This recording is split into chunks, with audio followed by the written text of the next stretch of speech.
Қолдың ұюы жағымсыз сезім. Қол ұюының себебі еш зиянсыз болуы мүмкін. Ал кей жағдайда қауіпті аурулардың белгісі болады. Қол неге ұйып қалады және оған қалай көмектесуге болады? Аяқ-қолдардың сезімталдығы төмендеген кезде дененің кей бөліктерінде адам шаншу немесе дызылдауды сезеді. Осыны дене бөлігінің ұйып қалуы деп атайды. Оның физиологиялық жағдайы оңай түсіндіріледі. Жүйке талшықтары арқылы импульстердің өтуі бұзылған, немесе қолдар сезімталдығына жауап беретін жүйкелерді қанмен қамтамасыз етуі нашарлаған. Білектің, табанның шаншып ауырып жансыздануы сізде де кездесетін болар. Әсіресе қолыңызға басыңызды қойып ұйықтағанда, компьютерде ұзақ отырып тышқанмен жұмыс істегенде, немесе аяқты айқастырып отырғанда аяқ қолыңыз ұйып, біраз уақытқа дейін әрекетке бара алмай қаласыз. Бұл жайсыздық 1-2 минутқа созылса, алаңдаудың қажеті жоқ. Ал егер ұзаққа созылатын болса, айтарлықтай қауіптің төнгенін білдіреді. Аяқ-қолдың ұюына не себеп болады?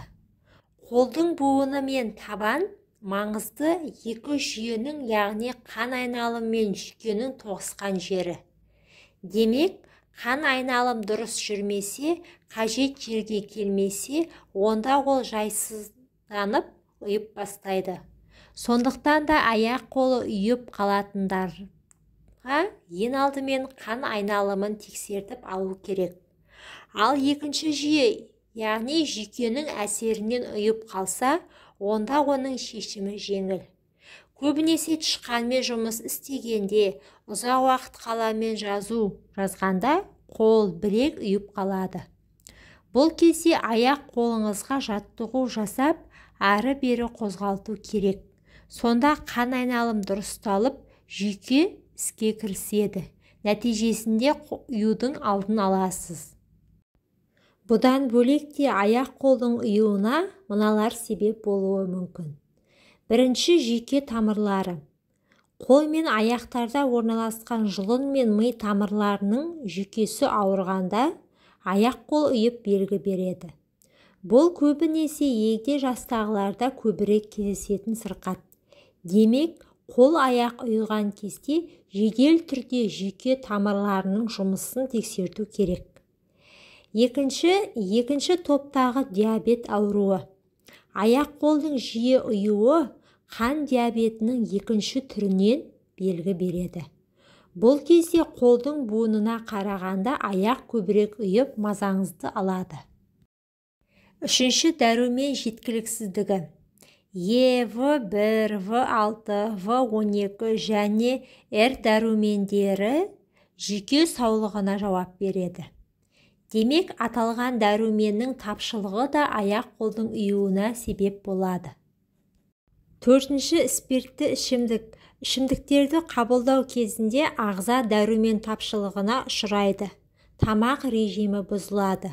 Салдарынан жүйке жұмысын баяулатып, қан айналым нашарлайды. Соңында аяқ-қол жансызданып ұйып қалады. Бесінші, инфекция жұқтырғанда. Қауіпті инфекция жұқтырғанда да аяқ-қол жансызданып ұйып қалады. Нақтылап айтқанда лайм, спид, желшешек, ұшық дертіне шалдыққандарда жиі кездеседі. Алтыншы, уланған жағдайда. Тамақтан емес, химиялық заттардан немесе ауыр металдың әсерінен уланған жағдайда аяқ-қол өз жұмысын атқара алмай жансыздануға әкеледі. Жетінші, дәрі қабылдау. Дәріні де шамадан артық қабылдау аяқ-қолдың ұюына әкеледі. Ешқашан өз бетіңізше дәрі ішуші болмаңыз. Өйткені басыңыз ауырса да үйдегі кез келген дәрі көмектеспейді. Міндетті түрде дәрігерге барып, бас ауруын анықтаған абзал. Сегізінші, тұқым қуалайды. Аяқ-қолдың ұюы кейбір адамдардың қанында болады. Ол қан арқылы ұрпағына тарайды. Бұл кезде буын, табан, жіліншік жиі-жиі жансызданып тұрады. Жарақат алғанда немесе ауыр зат көтергенде. Абайсызда жарақат алсаңыз, сол тұстың жүйкесі сыр береді де қан айналым бұзылады. Нәтижесінде жарақат алған мүшесі ұйып бастайды. 10-шы шылым шегу. Никотин буынды қанмен қамтамасыз етуге кедергі келтіретін бірден бір улы зат. Сонымен қатар жүйке жүйесінде бұзуға қабілетті.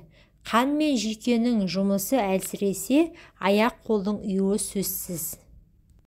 Не істеу керек? Міне қандай жағдайда аяқ-қолдың ұйып қалатынын білдіңіздер. Ендеше бұл белгілер терапевті дәрігердің қабылдауына жазылуға жетектейді. Дәрігер арнайы тексеруден өткізіп, аурудың алдын алуға ықпал етеді. Жалпы қанды сараптамадан өткізіп, диабет, бауыр, бүйрек ауруларының бар жоғын анықтайды. Дәруменнің деңгейін біледі. Әрі зат алмасудың жағдайын бақылайды. Қалай емделеміз? Дәрігер қажетті сараптамадан өткізген соң арнайы ем жүргізеді. Көп жағдайда дәрінің көмегіне жүгінбейді. Аяқ-қолдың ұйуы салауатты өмір салтын ұстансаңыз, жазылатын ауру екенін ұмытпаңыз. Бастысы қимыл қозғалысты реттеңіз. Дұрыс тамақтаныңыз. Қанттың мөлшерін азайтыңыз. Дәрумендер қабылдаңыз. Жағымсыз әдеттерге нүкте қойыңыз. Артық салмақтан арылыңыз. Ендеше тексеруден өтіп, қажетті ем алудан қашпаңыз.